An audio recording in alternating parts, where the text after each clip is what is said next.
জাতীয় ডেঙ্গু দিবস উপলক্ষে রাজ্য নগর উন্নয়ন সংস্থা অর্থাৎ সুডার পক্ষ থেকে নির্দেশ আসে যে ডেঙ্গু কর্মী ও নির্মল সাথী কর্মী রয়েছে তাদের কাজের নিরিখে পুরস্কৃত করা হবে।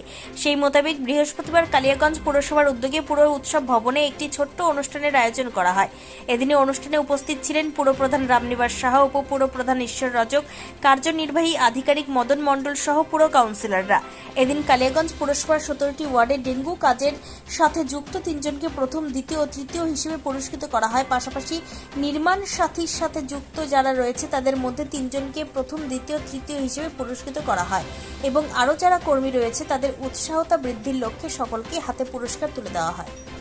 আজকে 16ই মে জাতীয় ডেঙ্গু দিবস।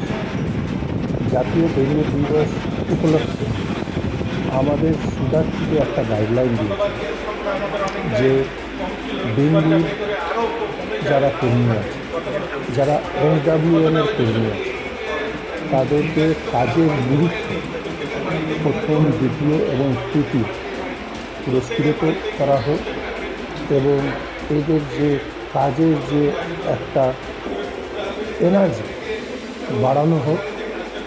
প্রত্যেক পৌরসভাকে সুদার থেকে গাইডলাইন দেওয়া আছে। সেই গাইডলাইন হিসাবে আজকে আমরা একটা ভালো দিন বেছে নিয়েছি। সেই দিনে দেখবেন যে কালিয়াগঞ্জ পৌরসভাতে আমি এমনিতেই সকাল সকাল ডেলি আসি, আজকেও এসেছিলাম, কালকেও এসেছিলাম। পৌরসভার আশেপাশে যত টায়ার, নোংরা টোংরা যা পড়ে আছে, ডেঙ্গু মশা, আপনি দেখবেন টায়ারের ভিতরে যে জলটা থাকে পরিষ্কার জলে কিন্তু ডেঙ্গু লার্ভাটা জমে। আমরা ড্রেনেও একটা স্প্রে দিই, একটা মাছ থাকে, সেই মাছ আমরা সারি যাতে ডেঙ্গুর মশা যাতে না উৎপন্ন হয়।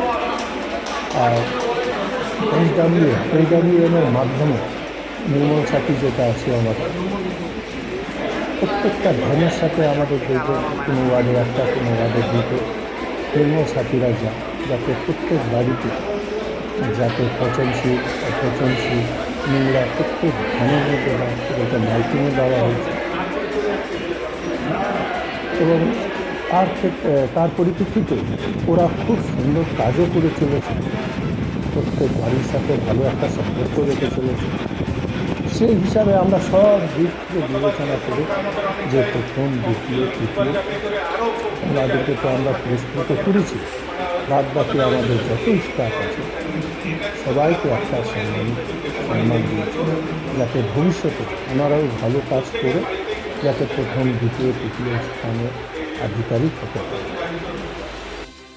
নিজস্ব সংবাদদাতা, খবর কালিয়াগঞ্জ।